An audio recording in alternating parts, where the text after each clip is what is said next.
Hello, everyone. Oh, it is me. I'm back. It's Shimp. Oh, WumpaTime. Oh, I feel so good. Hello, and I'm here with good to be back.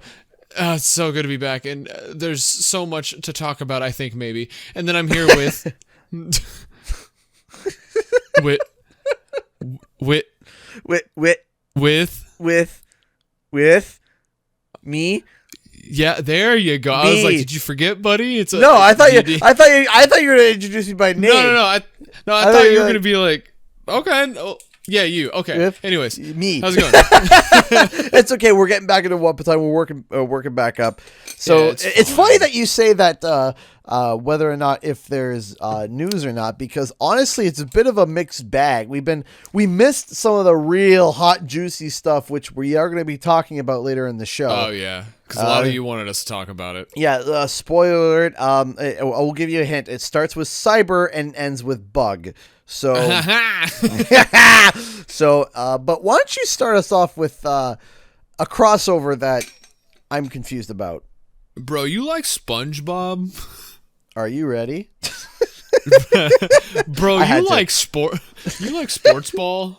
Sport ball! You like sports ball and SpongeBob and sports Bob and SpongeBall. So in a turn of events that no one ever would see coming, not even anyone with a crystal ball, Madden has announced their first crossover to add personality to the game. What? Hello, personality? Yes. SpongeBob. SpongeBob. Yep. SpongeBob is, I don't know if it's coming to Madden or if it's already in Madden 21, but for some reason, some madman at EA was like, what if SpongeBob? And they were like, oh my God, yes. And you know what? I'm okay with this. Like I just said, they're adding personality to the game, which is what we need. Definitely. And I'm kind of digging this. Yeah, it's pretty cool because from what we saw, it's a bunch of the players. Now, not from my knowledge, SpongeBob himself won't be, sacking a quarterback anytime soon. SpongeBob mascot on the field just decking people. No, they're playing in a giant SpongeBob themed stadium. There's SpongeBob. Yeah, I think they're calling it the reef blower or the reef bowler or something like that. The reef bowl, yeah. And all the players are wearing different outfits that represent SpongeBob. You got people wearing pink like Patrick Star. You got people wearing blue and the SpongeBob look. And you know what? Honestly, I'm digging it, but I have a small tinfoil hat theory. Very small. Yeah, I know. Very small. Think of it as like a tinfoil yarmulke. So okay. I like that. That's funny. This is very, very small. Very small. So what if they did this to try to appease fans because of the disgusting manner that they used remember when everyone was freaking out and were asking for SpongeBob to be at the Super Bowl to do like what they did for the Fish Bowl? Oh, it was like 2 years ago, right? Yeah. And they ruined it by adding having sicko mode. Oh yeah. All right, they're like, all right, we're gonna play it anyways. Here's sicko mode. Yeah. I don't know. I feel like they were just kind of like, because like, I'm wondering if they I don't know who, because the demographic of these games don't care about SpongeBob. This is like, I feel like it's kind of like, oh, hey, kids, come here, look at SpongeBob. Oh, neat. But no, this is like the internet side of the gaming. Yeah. The gaming side of the internet is going to be like, oh, yes. Yes. Well, yeah, exactly. It's funny because it's not even cosmetic. Like there are game modes, apparently. One of them is called the Flying Dutchman's Ghostly Grab, and it says, fly high with the Dutchman and make incredible catches, reel in bonus points by scoring long touchdowns. And then we have Sandy's Rocket Arm Rally, inspired by Sandy's crazy invention. Players can launch passes 80 yards or more. 80 yards or more. And then the Goo Lagoon Bowl, navigate the goo in slow motion. Let's see. This sounds great, SpongeBob, man. SpongeBob Reef Top started in Bikini Bottom. Now we're here. Play new modes at this all new location in the yard. Yeah, it's a football field with the SpongeBob logo, and then both touchdown sides just say Nickelodeon, and it has like the SpongeBob patterns all over the grass. It's super cool. I'm not gonna lie. This is super neat. You know what? This is stuff that Madden needs because every year it's just a stat change, and they change. Do you remember? AI. Do you remember? I forget which NBA game it was, but back in like the GameCube, there was that NBA game where you could just unlock Mario and his friends, and they were playing against like real people in the. Yeah, I vaguely remember this because I remember there was the Mario game on DS that was Mario 3-on-3 Hoops. This was a NBA Street V3, and I have a picture for you because it's just Mario and a real dude just playing basketball, and then we have Luigi. We have Luigi going at him. That's great. Yeah, I want that. I want Madden on the Switch, and it's just real people against like GameCube Mario models. Like what I think that would be awesome is if they're like, all right, let's make Madden. It's the stat change. Let's do the thing that everybody expects it to do, and then it's like, okay, they release it. Boom, like, SpongeBob. Okay, but then 6 months later, they're like, okay, all the people that were gonna buy this game, that really want it, have it, and now we're about to meme it up, and they just riff on it with memes. I like that. I like that theory. Like, all right, everyone who bought it has already bought it. Now let's reel in the other crowd, exactly. The internet crowd. That's exactly it. I want all sports games to do this. Everyone just gets a different property, or all of them get SpongeBob. I don't care. I just give them all SpongeBob at this point. Oh yeah, SpongeBob. Or what would be funny is that if like you could do like or they do like almost like seasons where it's like ridiculous. Like, could you imagine? I could imagine a trailer where they decide to go like almost like Fall Guys with Medieval, where like you see everyone like one team lining up with a football, and they look up, they just see a bunch of orcs and like with big and like, teeth. Whoa, hold on. And like a bunch of orcs, and they got like a gear that's too small for them, but they're like 7'8", every single one of them, and 480 pounds of just, oh no, I'm gonna die, and then they just get destroyed, and then it's like a football where it's like a bunch of reskins of orcs versus like other mythical creatures. Like, why not? Right? Like, just have fun with it. Just make it memes and jokes so that the other crowd who doesn't give two bits about Madden or football at all actually gain interest because of just the hilarity and stupidity it is. Yeah, and speaking of not really stupidity, but speaking of giving people what they want, more SpongeBob, Xbox is literally just asking players, hey, you like the DualSense, right? Do you want that in like our controller? And like you could have just been like, it's funny because every other company is always going to learn from every other company. So one company's going to do something, and then another company will be like, oh, we did this but better. But Xbox is like, do you guys want this? Because like we'll throw that in if you guys like this. And you know what? That's fair. You know, you're being direct. It's fair, but it's also kind of like, it's kind of like you're in school, and you're in school, and then you're about to present your homework, and then the teacher picks on someone else, and they're like, "Oh, very good." And you're like, "Oh, you like them? Okay, yeah. Let me get that real fast. Let me copy them down, hand it in. Oh, cool. I got a good grade too."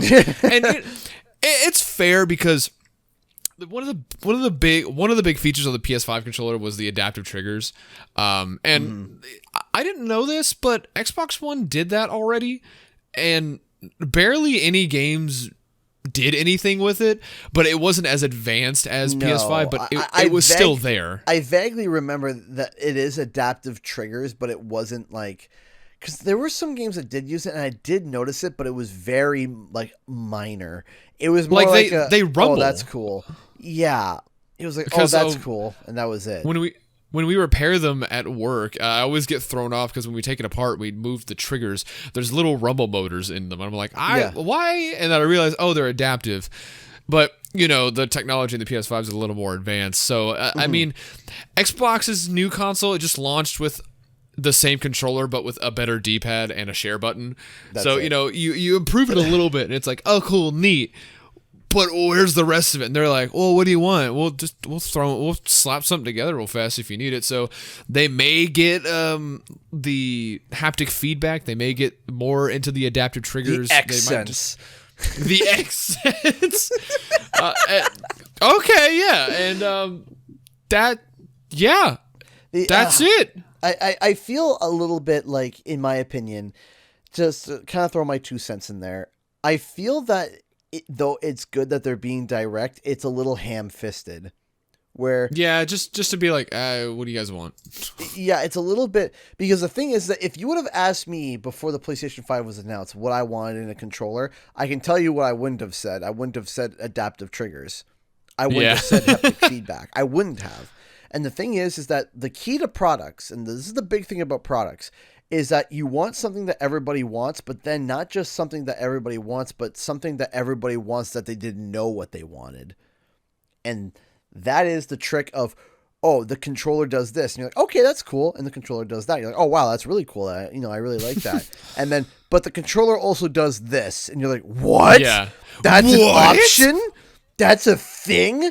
Something that does a paradigm shift. And honestly, I think that the PlayStation 5, I'm actually holding it right now. I just finished up my stream of Crash 4, and I'm holding it now, and it's such a nice controller. It is such, I love it personally. It's my favorite controller so far. Way better than the PlayStation 4 controller. My wrists aren't like snapping in half when I like the PlayStation 4 controller is okay. It's okay. I always thought it was okay.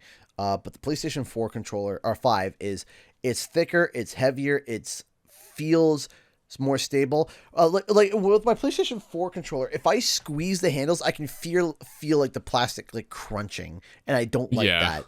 I do not like that. You should see what we do with the PS3 controllers. The first thing we do whenever we get one for a repair is we twist it, because for some reason almost every PS3 controller, the screws just get a little loose, and if you twist it, all the buttons press down at once. So the first thing we do is twist it around to see if the inputs are going through, and if they all start pressing, we're like, all right, we need to tighten the screws real fast. But so, I also remember the PS3 controller being like light and like kind of garbo. Oh, yeah. It was light. It was made of the thinnest plastic. The first ones didn't even have rumble because they weren't legally allowed to put rumble in it for some reason. They could only do 6-axis because they had like this patent war with the rumble motors that they were going to put them in, and then they were like, oh, you can't put them in, so they launched it without the rumble. So the first wave of PS3 controllers are lighter than the ones that you remember, because I picked one up and I was like, where are the motors? This is like a carrying case of like just parts. No, the PlayStation 3 controller was not. And also the part where you charged it, the port was that was the worst. God. I had cables break on that, the thing falling apart internally. It was awful. I hated the PlayStation 3 controller.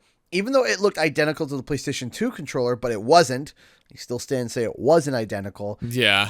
The PlayStation 4 controller was a better build quality in terms of controllers than the PlayStation 3, but then the PlayStation 5 just, wow. Yeah. Speaking of wow. Wow. Wow.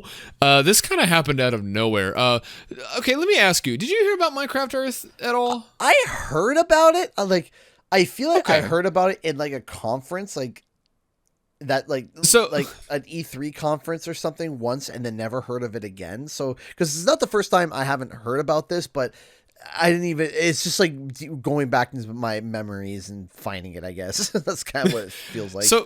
So for you and for everyone who else didn't know, Minecraft Earth was a mobile game that's, imagine Pokemon Go, where the whole shtick is you walk around and instead of catching Pokemon, you're actually building stuff with Minecraft blocks. So you can walk around and find blocks, but since it's all GPS based, you could find someone else's creation, like, oh, someone built a castle over there, and you can see how big the castle is and how many blocks high it goes. It could be like 5 stories high, and then you could add on to it if they gave you permission. You could find like creepers and stuff and kill them and get materials to build other stuff, and you could I think you could like integrate it with the actual game and play with your friends. It was a super neat, a collaborative game. So like you and 4 friends could just be in your house and just build a giant fortress in Minecraft AR. It was super neat, cool. And I always wanted to play it, but I couldn't because the game was in like beta and early access for years because AR kept evolving, and on all iPhones it could work, but on Androids it was like hit or miss. Even though my phone is like the most powerful phone I've ever used, it still wasn't compatible for some reason. So I was like, okay, I'll just wait. So, like I think a couple days ago, Xbox announced, not Xbox, but Mojang, whatever you call it. Yeah. They announced that they are shutting down the service for Minecraft Earth because of the pandemic. Because, you know, you can't do the shtick of the game if the shtick of the game is to go outside. So if you can't go outside, you can't play the game. And their reasoning is, since no one's playing it and we don't know how long it's going to be until people play it, we're going to be moving our resources elsewhere. So it's like, okay, you know, it's fair. You have all these people developing this game that no one can play, so why not put them on the team that will make a game that people will play. So it's understandable, but I feel bad because if you go to Target and Walmart and GameStop, there are little toys that you can buy that say Minecraft Earth on them, and it's a little figure that you can hold on to, but it also gives you stuff in the game, and that was the whole shtick of it. And so almost like the Skylanders kind of shtick. Yeah, like Skylanders. Yeah, but you just need your phone. You don't need like a proprietary portal and a console in the game. Yeah. But I just feel bad because now you're going to go in there and see all these toys, and it's like, oh, redeem in Minecraft Earth, and you're like, oh, I can't. So you see, like it's kind of weird too because like Pokemon Go is still going strong, even though going strong. Anyway, sorry, that was unintentional. I promise you that was unintentional. Pokemon Go is still going strong, and what they did was that in the game, what was really interesting was that they started to they actually changed in the pandemic. So Pokemon Go, you can still walk around, go on walks and stuff like that. But what they've done was that they introduced these remote raid passes where you can go into a Pokemon raid from wherever you want. Now, originally they had those as well before the pandemic, but your damage was reduced. So it was like you could remote in and join in on a raid, but you didn't do as much damage. They took that off. They removed that so so everyone could just remote raid in and have some fun. They increased spawn rates. They increased one of the things that I thought was really cool was they increased did you ever play Pokemon Go?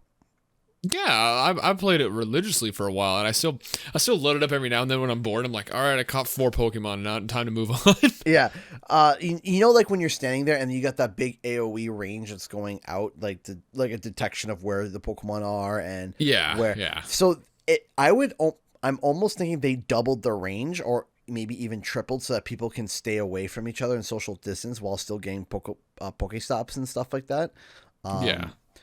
Because I remember the house that I'm in, I'm right in front of a Pokestop, like literally right in front of a Pokestop, and I've been down here before. I've actually been in this house before when everything was fine and not crappy like it is today, and I had to sit in the living room as close as I could to the wall right by the park. And then I would just get in range to be able to swipe. Now I can be anywhere in the house and I can swipe. Oh, cool! That's nice. So they increase it so that people can still battle things and still collect stuff, but be socially distanced. I feel like Minecraft Earth was probably going to be shut down anyway. It wasn't bringing in the numbers that they had expected, and the pandemic didn't help. I can assure you, if it was bringing in numbers, they would have adapted and changed and made it better. But it probably wasn't bringing in as many numbers as they had hoped, and the pandemic made it worse. And they just said, you know what, let's just call it. Yeah, and it was a neat concept, but ultimately, you know, you try some stuff, you fail, you learn, yada yada yada. I mean, there was that Minecraft Xbox VR demo or AR demo where they had that like transformer of a camera on stage just to show you what you could do with it. Yeah. And it was neat, and I'm excited to see what they do in the future. And speaking of can't even talk. I'm so excited. Talk about excited for the future. Oh my God. I literally just learned about this while we were looking up news for this, because I think it was just announced. But, okay. Anyone who knows me, I'm a huge stickler for video game preservation. My whole show on my channel that's called Collectathon is about that exact topic. And one of the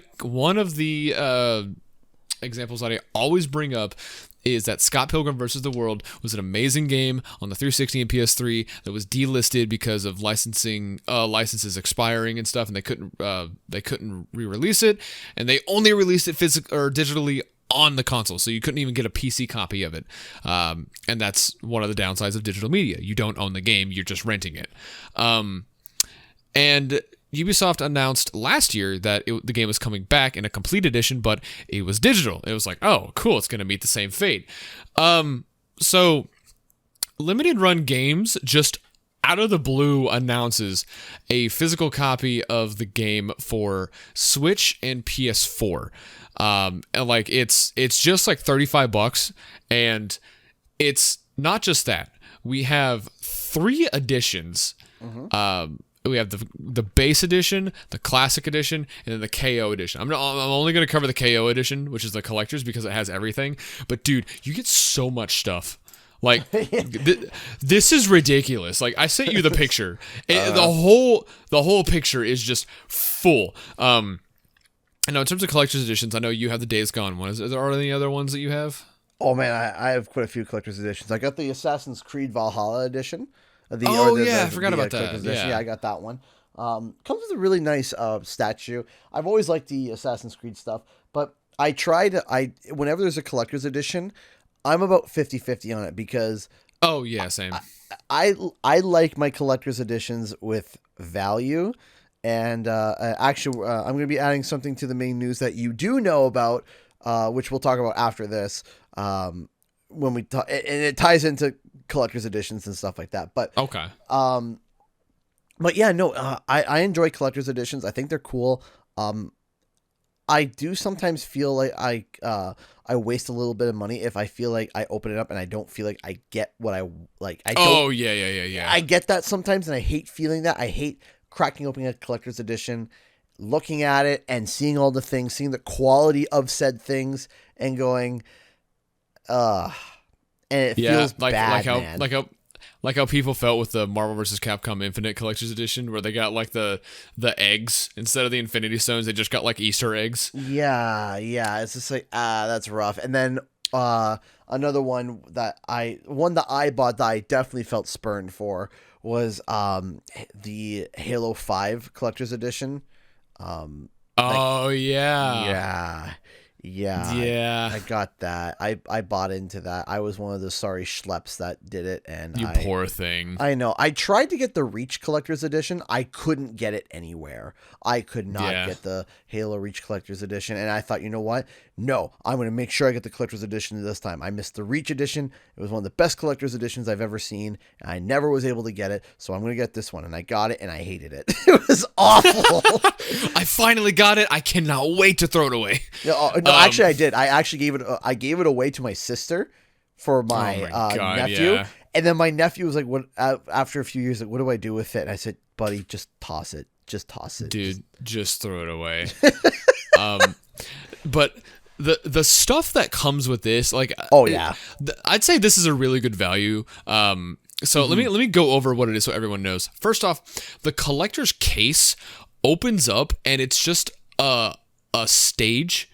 And you have 4 pop-outs of the main cast playing their instruments and do it like they're performing a live show. And then there are lights that beam down from the top of the case onto the stage. It's pretty cool. It's super cool. And there's like a sound clip, I guess. There's like sound that comes out of it. And so next to that, you get the game, which is, I'm looking at the Switch version, and it has a reversible cover. And the reversible cover is just... It's just Sonic Adventure.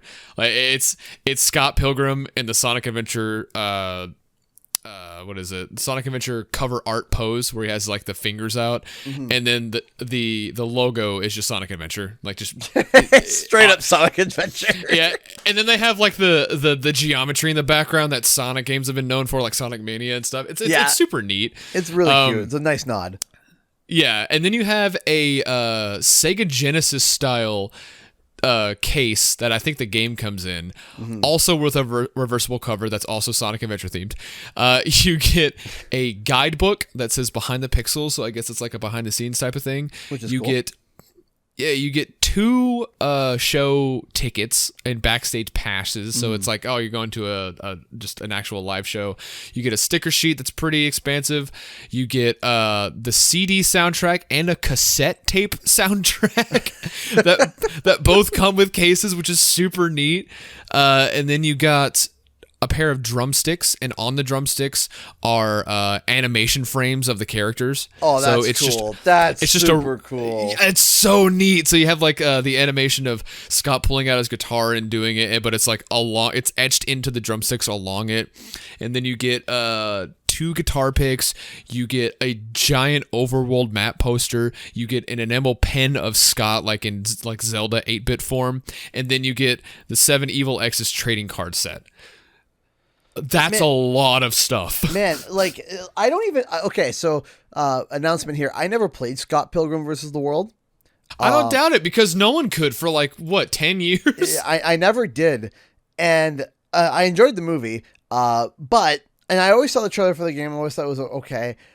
This makes me... Like, when you got a good collector's edition is when someone like me who's never played the game, I want to buy the collector's edition with how much stuff is jammed in there. Yeah. I'm like, wow. And it's only $140 for everything. Now, to put it in perspective, the Days Gone Collector's Edition was around the same price. Is that right? Or is it a little more? It was in Canadian. It was 180 Canadian. And the transfer rate is fluctuates between 25 to 30%. So I always just go 30%. So the versus the world sounds like it's close to, you said it's 140, you said? It's probably close to $200 Canadian. So I think so they're close to the same price, yeah. So I think in America, Days Gone's Collectors was around the same price, if not a little more. And that you got a statue with iron-on patches, stickers, and a steelbook. Is that right? And a little art book. An art book and there was something else too. I can't remember. I have it too. Hold on. Let me just look at my shelf. Yeah. I mean, it's a nice collector's edition. I was satisfied. When I got it, opened it, looked at it, I was like, yeah, this is good. I'm satisfied with this. That was on par. Yeah, and then you have this, because like it's funny because everyone complains about, oh, there's never a physical edition, now we can never play it, and then they're like, oh, okay, what if we just gave you everything? Yeah, literally everything. Single piece of physical media. You get a Switch case, you get a Genesis box, you get a CD, you get a cassette tape, you get drumsticks. Yeah, I mean, it's great. I mean, that is a fantastic deal. I mean, $30. I mean, so basically what you're doing is that you're getting the game physically now, which that in itself is an amazing opportunity, especially with the fact because it was strictly digital before, and you're paying $110 for a massive amount of just stuff that is just jam-packed to the nines. That is just ridiculous. And I'm really actually happy for you guys. I'm very happy for everybody that is a fan of this game, because it's really nice to see. It's really nice to see a game be able to come out through limited run. I missed out on the game that I wanted from limited run, which was Jak and Daxter. I missed out on that one. Oh yeah, I mean, can I just say it real quick? I think it was Jak 3's collector edition where they just kind of did a slap in the face where they were like, "Here's a case for Jak 4." Just to rub it in that it's never gonna happen. Yeah, I remember that. And then they were like, "What? When you open the box, what do you get? Oh, you get a theme for the PS4 that uses the same one piece of art that you've seen for years, just to rub it in more every time you open your PS4 that it's never gonna happen." I mean, that's pretty funny. Like, yeah, it's awful, but funny at the same time. It's great. I really wanted that limited run that came with the precursor orb. Oh, man. Oh, yeah. That's the one that I my wanted. God, I dude. wanted that one so bad. And I remember, I felt so upset because when I went to PAX, limited run was there. And I didn't know that they were there. I had no idea. And I found out on the third day that they were there. The third day. So PAX is 4 days. I found out on the third day that they were there. And I went and they had Jak and Daxter stuff. I said, "Oh, do you guys have Jak and Daxter?" He says, "We sold out in the first hour of the first day. We were sold out of it." They said we had a bunch of them, but they were all gone because people went up, got it, and just that was it, done. And you know what? It's sad because it was a pretty good value deal for it what was you it got. was pretty good. Unlike SpongeBob Battle for Bikini Bottom's collector's edition, which $300 for absolute garbage for what we got for it was awful. But speaking of SpongeBob, which we're gonna get back to, remember the Battle for Bikini Bottom, which I think I can finally say now. I don't know if I've said it publicly before, but I'm gonna say it now. And don't worry, this ties in. I didn't like it. Period. Yeah, that's fair. I didn't like it. I played it and I got it. I got it. So, someone can say, "Oh, you're just hating." I got the game. I didn't like it. It felt lackluster to me. Can I just mention, so the fun edition was it $300? I think it was $300, yeah. Okay, on the used game market, it's going for $230 now, complete. So it did not hold up the value. It did not. And no. And before we get back to SpongeBob, I wanted to say, for limited run sake, I bought the Shantae and the Seven Sirens Collector's Edition, which was $70, and I also bought they're reprinting the Game Boy Color cartridge of the first Shantae, and they're doing a collector's edition of that, which I'm also buying, and it really puts it into perspective. Do you know how much the market value for the original Shantae on the Game Boy Color is? No. What is it? Okay, so complete in box. Just throw out a number. $150. Okay, that's pretty good. Okay, you're pretty close. It's actually going for $2,000.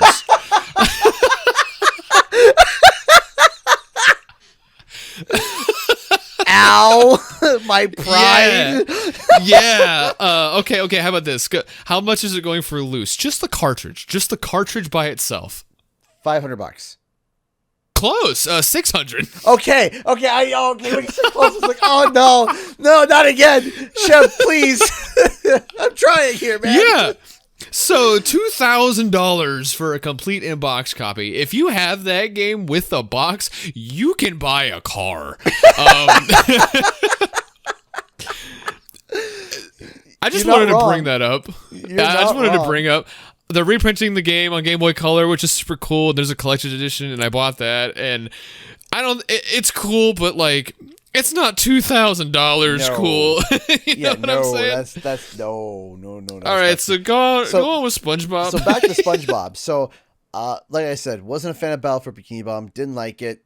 Blah blah blah. Well, if you wanted Battle for Bikini Bottom and somehow didn't have 4,000 consoles that it came out for, well, don't worry, because they got you covered. They are releasing a phone port for SpongeBob Battle for Bikini Bottom. The thing is, it's a direct port of the remake, and I don't understand. I don't get it. Who's gonna play that? Who's gonna play? Dude, I can barely play GTA on the phone. Man, I was blasted back to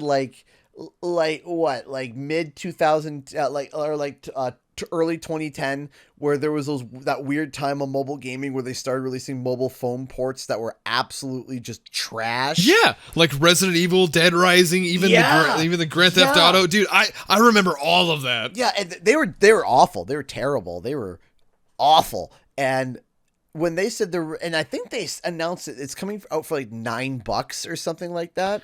Yeah, it's a $9 port, and they charged $30 for the console port. It's the same game. And I'm like, man, if you thought that trying to get a game to run nicely on consoles and Cyberpunk's issue, which don't worry, Cyberpunk, we're gonna get to you in a bit. We always have a Cyberpunk pinata in the closet ready for every WumpaTime. It's beautiful. So don't worry, we're gonna get to Cyberpunk. But before we get to Cyberpunk, okay, if you thought that because Cyberpunk had complained that they had to delay the game an additional, 3 weeks because they had to make sure it ran on all the consoles. Ha! Sorry. So now you have to get that game that you have running for the PlayStation 4, the Xbox One, the PC, the Switch, the Wii U, and Wii whatever, how many consoles they released the Battle for Bikini Bottom for, and now have it run on literally a market that has literally tens of thousands of variations. So you want to know something funny? I saw a mobile gameplay of the game. It runs better than it does on PS4. Well, you see, you know what the funny thing is that they say it's the mobile game, but was it captured on a phone? Yeah, I saw the touch commands. Well, that also depends too. Was it captured on a phone, yeah, or was it captured on in-engine on the computer? Was it captured on a souped-up iPad? What was it captured on? Yeah, it's true. I can't wait to bust out my Sony Xperia Play from 2004 and then load the APK and see if it works. But you see, this is what I mean, is that like there are people with phones that this is not going to work for, and people are going to pay $9. This is the thing, and I feel like that this is a bit of a scam. I think that if you're going to be running a game like that, you should be able to download the game, a part of the game, and play one level. And if you want to keep the game, and if you want to play throughout the game, you have to buy it. And here's my reasoning why. Imagine you pay $9 for the game on your phone. You download it, you go to play it, and it plays like a hot piece of crap on your phone. Yeah. You just burn $9 out the door on an app. I'm excited to see it. I'm excited to see it run on the Kindle. the Kindle starts kindling. Yeah, it just starts. You hear it like crinkling on the inside. The ribbon cables start like melting. But you see, this is exactly what I mean. Is that what devices are going to work on it? Will an older iPad work versus a newer, smaller phone? Will budget phones work? There are so many variations, and this is why I don't like paying $9 for a game on an app as a game on a phone, because you don't know how the game is going to run on your piece of software. Or you could have the latest phone, but it's not optimized right for that specific phone or that specific thing. Or you have an Android system that has a skin that optimizes different things. You got phones from China, you got the Google Pixels, you got your Samsungs, you got your Huawei's, right? You got your Samsungs, you got Sony, you got all LG, you got brand upon brand upon brand that has multiple models of phones, and you're going to pay $9 and rolling the dice saying, hey, is this going to work? And you know what? I'm not going to do that. I'm not going to do that. You could argue the same thing for PC, but PC is at least you can upgrade it, and you can upgrade because like it. if you you have to with mobile you have to like buy an entire new phone, whereas I'll just buy a new graphics card. Yeah, exactly. If you're playing a game, you're like, oh, this is bogging down. All right, I'll buy a new graphics card, or I need more RAM, or I need more hard drive space, or whatever. With mobile games, you have it doesn't work. Well, it looks like I need to buy the next product, and maybe it will work for that too, because again, it could be all messed up. So if you love Battle for Bikini Bottom and you really want to play it with it on the go ahead. Get the Switch version. Thank you. Just get the Switch. Get the Switch version. Just play it on the Switch. You'll be much, much happier. Speaking of much happier, which nobody is, Cyberpunk. Yeah, real quick. My goodness. Where do we even begin with this mess? Well, I have a good starting point, but first I want to it's tied into Cyberpunk, and it goes back to a previous conversation we had. My coworker is in love with Cyberpunk. Don't ask me how, but he is in love with Cyberpunk, so much so that whenever he got his stimulus check in, he went to Dallas, I think, and he went to a Best Buy, and they had this one Xbox One Collector's Edition of Cyberpunk just there, and he went to go buy it, and the guy who bought it down was like, I didn't even know he had this. So you bring it down, and he brings it to work today to show us all. That thing is massive. The box, dude, I'm 6'3", and the box goes up to my upper waist, like near my stomach, and it's as wide as like let's say 5 Xbox Series X's. Oh gosh. And he opens it up and it's like, oh, here's a big statue that you clamp together, and then here's a giant art book, and then here's a steel book, and then a copy of the game, and then there's 4 tiny boxes in there. And inside the 4 tiny boxes is like a very heavy metal car keychain thing, and then there's like iron-on patches, and then stickers, and then a necklace. It's jam-packed and massive, and it's like, man, I wish that was with a better game. Yeah. So your experience on Cyberpunk also might vary depending on the console that you play. Does he play it on PC or PS4 Pro? Which is, okay, like, quote, the ideal way to play it. But the best way to play it is through Google Stadia, because you can't run bad on hardware if there's no hardware.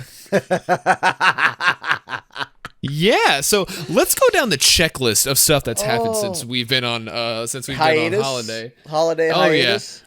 So my favorite thing that I remember the earliest of is if your the thing that got me was if your save file was over a certain, like, I think 80 megabytes or so, it would just corrupt.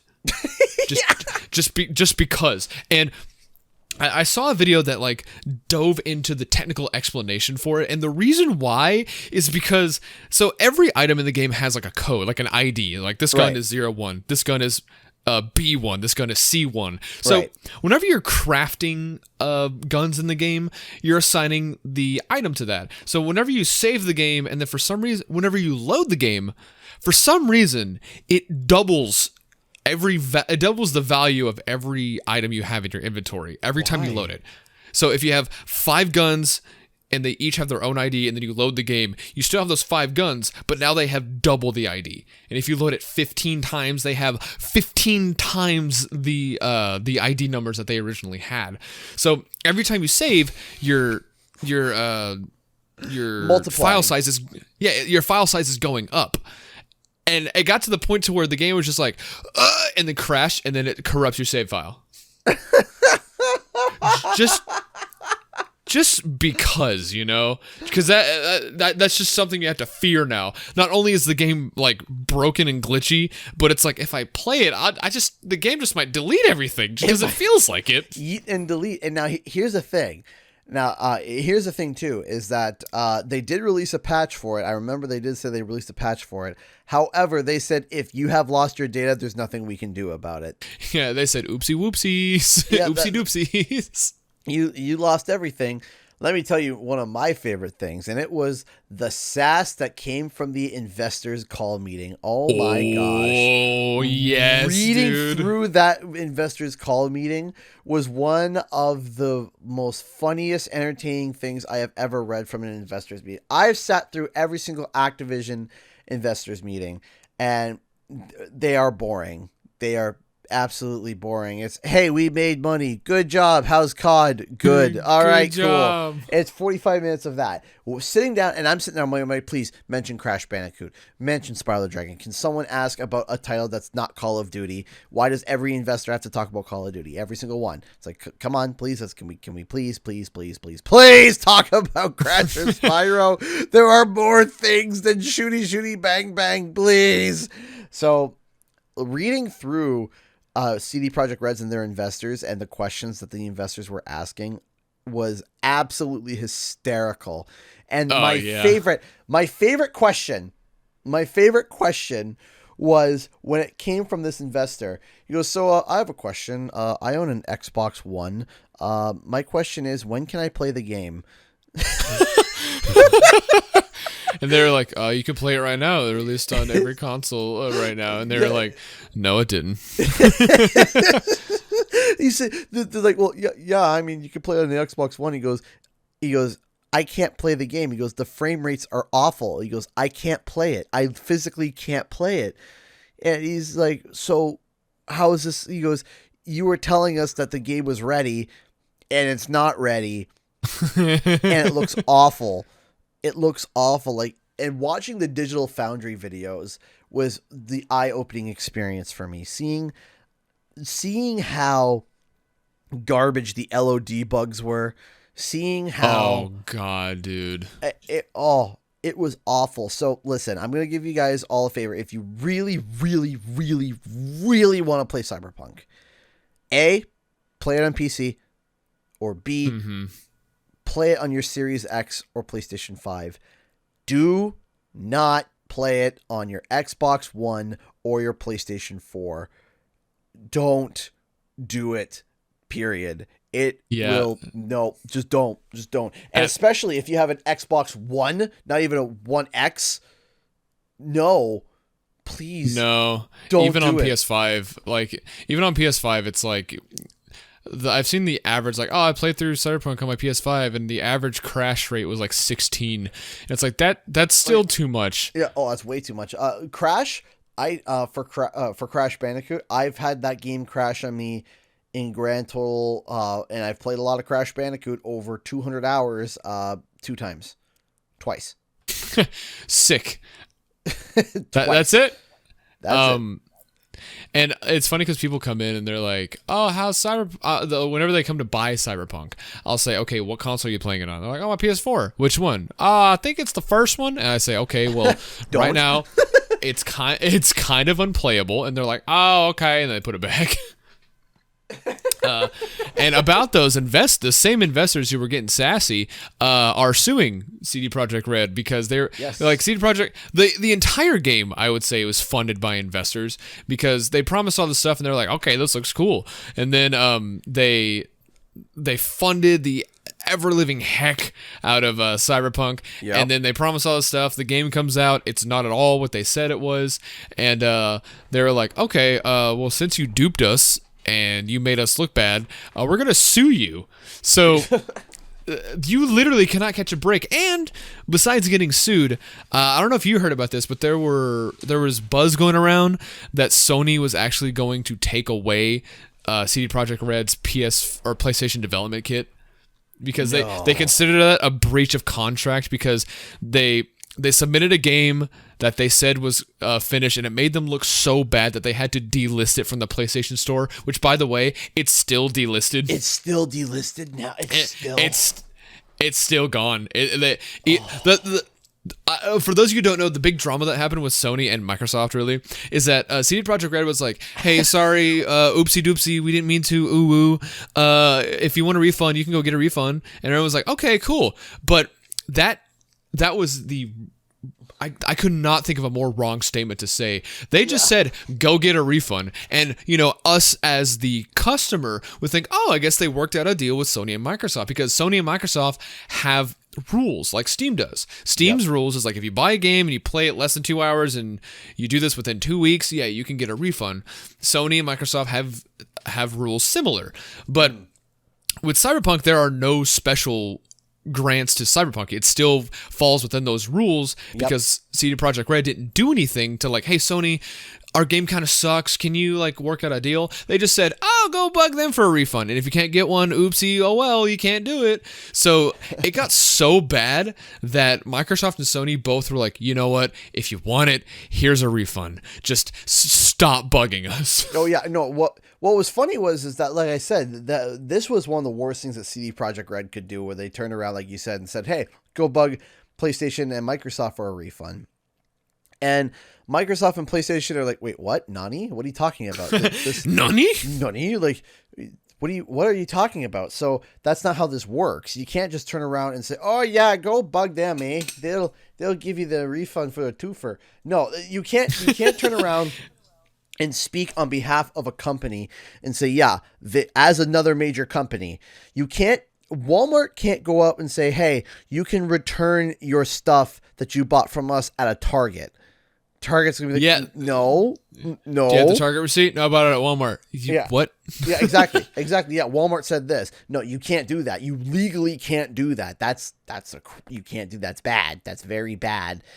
It's like, hey, Sony, I want to refund this game. It sucks. Well, it says here you played 16 hours of it, so I don't really know about that. Yeah, exactly. And but what was really interesting was that CD Projekt Red was trying to get people off of them and turn them onto the big companies. Say, well, they're going to go bug them and not bug us anymore. And so PlayStation and Xbox are like, okay, sure. And they just, snap their fingers and, crack their knuckles and said, sure, everyone gets refunds. By the way, you can't buy Cyberpunk on our store anymore, and just Thanos snapped them out of existence. Oh, yeah, because it's like, if this is giving this much bad press and it's hurting our sales too in terms of profit, why are we hosting it? Exactly. They broke the going gold treatment where like you go gold, you submit it. It's like, is this the final game? Yeah, it works. All right, it works. And then they print it and all that stuff. And it's like, wow, you made us look bad. It doesn't run on the system you made it for.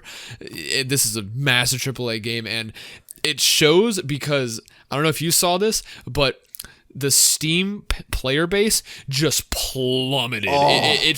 It fell harder than Fallout 76. Like, it peaked when it first came out on Steam. It peaked at 1 million players playing at once. That's kind of insane that 1 million people were playing all at once. So it was It peaks at 1 million, and then if you look at the chart, it teeters a little bit, and then it just hard plummets. Like, it's a straight light down. And that I assume that's when all the refunds were being issued, and it's like, wow, that's bad, dude. What was the number? It was like 78%, I think. Yeah, I saw 84. 84. Wow. Wow. It could be anywhere between that. 84% drop.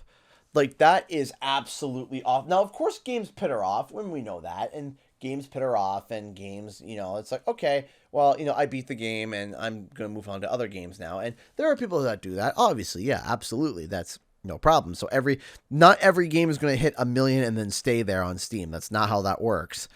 And you get resurgences, but for it to free fall to a 84% drop in less than it came out in November, so a month and a half later, post Christmas,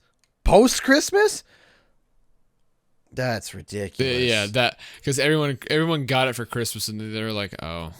Oh yeah, exactly. No, okay. This was awful, and every day, CD Projekt goes, oh yeah, we got more bug fixes. More bug fixes. Now, my buddy who lives downstairs, he enjoyed his experience with Cyberpunk, and he said he enjoyed it, and he said it was fun for what it was. Did it match the hype?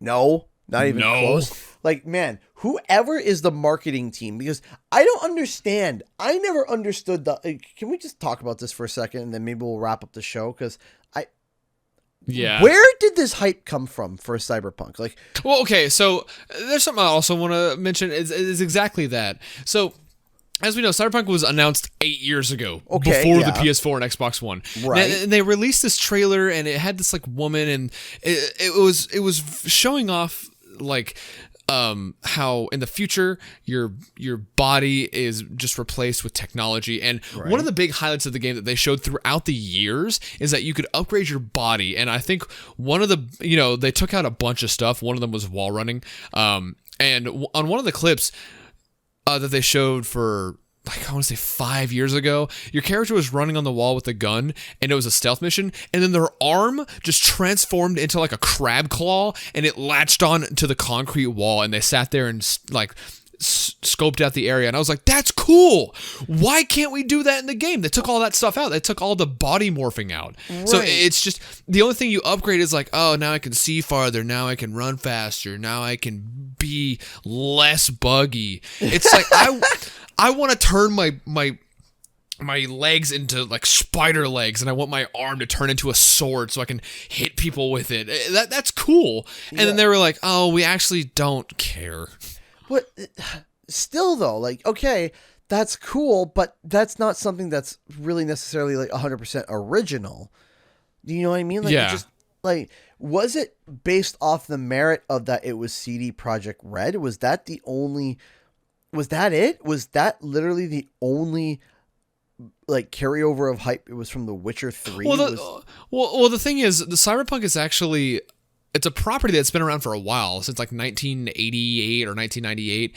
It was like if I remember correctly, it's like a tabletop RPG type of game. It has its own lore that people have been in delve with. Like it's a popular property, and like the Witcher, CD Projekt Red was just adapting it. So Right, but but there's also cyberpunk styled games, right? So, yeah, but they weren't like the Cyberpunk. Cyberpunk was like kind of the OG, but I think a lot of the hype was like you have the announcement trailer because CD Projekt Red before that made The Witcher 1 and 2, and they were pretty good. And then they have this trailer for this new concept in 2012 called Cyberpunk. No other game has like come close to that level of ambitious. And it's like, okay, that's cool. And within the few years, they release like little trailers and little pictures. And it's like, okay, this is becoming neat. But then 8 years later, you know, we have Watch Dogs, we have other games with the tech and hacky type of thing. Exactly. And then the thing is, The Witcher 3 came out during the Cyberpunk development craze. So it's like, I don't know what all this is about. Like, I'm not going to lie, the game's concept is cool. I've been wanting to play it, but I don't want to pay $60 for it. No, I'm not paying full price. No way. No way will I do that. Yeah. And this is what I mean is just like, if you can comment below, if you were like one of the people that like was crazy hyped for this game and then it flopped for you, or maybe it was a great experience for you and it fulfilled your what you wanted. Can you tell us what it was that made you so excited for the game? Like, what was the moment that made you say, I need this game in my life yesterday? And because for me, every time I saw it, it was always like, oh, cool. And a game like, yeah, I might pick it up. It's kind of a cool looking game. Yeah. That's always what it was for me. And a lot of games that I see nowadays, unless it's an IP I recognize, I'm like, hey, that looks kind of cool. I'll pick it up maybe, right? If it's a new IP, 9 times out of 10, that's it. You don't get this much hype usually from a brand new IP like this. Do you know what I mean? Yeah. Like, usually it's the sequels that bring in the hype. Like, okay, when they revealed Horizon Zero Dawn, were people screaming at the top of their lungs?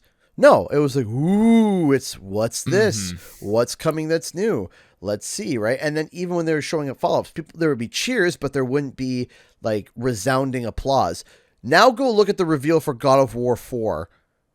And listen to the people screaming, losing their marbles, and through the entire playthrough, people just yelling, screaming, and then the dragon flying over and it's saying God of War, and then the people just yelling and losing their marbles because it's a game that's already been established that people love. Oh, yeah. But the hype for Cyberpunk, as if like this is a game that came out that was a masterpiece. There was 2 pieces of it that came out back in the early 2000s, and then it went kind of in hiding, and now it's making its third comeback in a way that everyone is so hyped for. And it's not. It's a brand new property. So I'm asking, where did this hype come from? Was it the marketing? Was it Keanu Reeves? Was it what was that selling point that made people not just past interested, but to the point where people were buying merchandise for Cyberpunk for a game that hasn't even come out yet? Right? Like a famous person would be Young Ye. He has in the background of his old videos that woman from the Cyberpunk trailer for years. That's like a statue that was released. And yeah, that's a good point. So I also would like to know like what sold you on the game, because what sold me on the game was just the neat concept. But then when everything else about the game came out about how bad it was, it just started dwindling down. But I was still interested in playing it because what I've heard is that obviously there's a good game in principle underneath the doomsday rubble that I want. Yeah, that I really want to see, but it's just hard. It is hard. The game came out as like an alpha. Like this would be like an alpha game, right? Maybe a beta, maybe. Maybe. Now, but here's the thing though, is that you were interested, but what did Cyberpunk ever make you, like when you saw the title card Cyberpunk before they showed information, where you started jumping up and down and freaking out internally, like, oh my gosh, here we go. Did you ever cross that? No. Yeah. You were interested, not once. And maybe even excited, like, oh man, this could be a really cool game. But did you ever cross that threshold? Because there were people that were talking about this game before it had even come out, that it was going to be the next bar that's being set for video games. Like this is peak video game. This is, no one's going to be able to top this for years. This is going to be ahead of its time. And in a way, they were right. It was ahead of its time. It should not have been for the previous generation. They should have bit the bullet and released it on, released the PS5, Xbox One, and PC or Xbox Series X and PC version, and say, okay, the other version we're going to try to create, but it's not going to be as great. We're going to try our best to get it done. So either comment below or tweet at us at #WumpaTime to let us know, like, if you were, or if you know somebody that was like preaching about how amazing Cyberpunk was going to be, and ask them, were they happy with the game? Did it meet their expectations? But ultimately, and the ultimate question is, in my opinion, what was the point that made you go, yes, this is the game for me? When was that? Because I want to know, because it just seemed like, I remember when we were streaming E3 and Cyberpunk came up and my chat exploded with people just screaming poggers the whole time. Yeah. And I'm just like, okay, when did this happen? When did it go from, oh, that's neat, to my body needs it? So that's kind of where that's where I'm at with right now. So usually we ask you to ask us questions. Now we're asking you the question. Oh, we flipped the tables. Thank you all so much for tuning in, guys. We really appreciate you guys listening through with us. We are back from the holidays. We're going to be getting back into regular schedules. Both of our channels, Shemp, go check his out. We both have lots of plans for 2020. 2021 now. I gotta say that now. Oh, yeah. 2021. That's so weird to say. If you didn't know, we have launched Canadian Guy Plays. And it's not just going to be me on there. My wonderful, lovely host, Shemp, is going to be on there as well. Me? Yes. So go check out Canadian Guy Plays. As of right now, we have almost hit 1,000 subscribers, which would be an absolute awesome thing to have before the end of the week. If we could hit 1,000 subs, we are sitting at 955 subscribers. We need 45 more subscribers to hit 1,000. 45, guys. 45. Come that's on, it. spread the word. Spread the word. 45. That's it. Right. And that's going to be awesome. And I think that we're all going to really. I think that it's going to be a lot of fun. So, anyways, that's it from us today. Where can you catch us? Shemp? You can catch us on SoundCloud, Apple Podcasts, Google Podcasts, Spotify, anything with a podcast app. We are on it. Be sure to give us a rating so you know how good we're doing, and you can so you can show other people how good we are. We've seen some people rating the podcast on all types of different podcast apps, and that really means a lot to us. Please keep that going. If you want to follow us on Twitter, it's at CanadianIA with an extra H because he's special, and then it's at Shemp Official for me. If you want to know when the first batch of videos for Canadian Guy Plays launches, be sure to follow both of us, and we'll post about it. Other than that, we will see you later. Bye. Bye.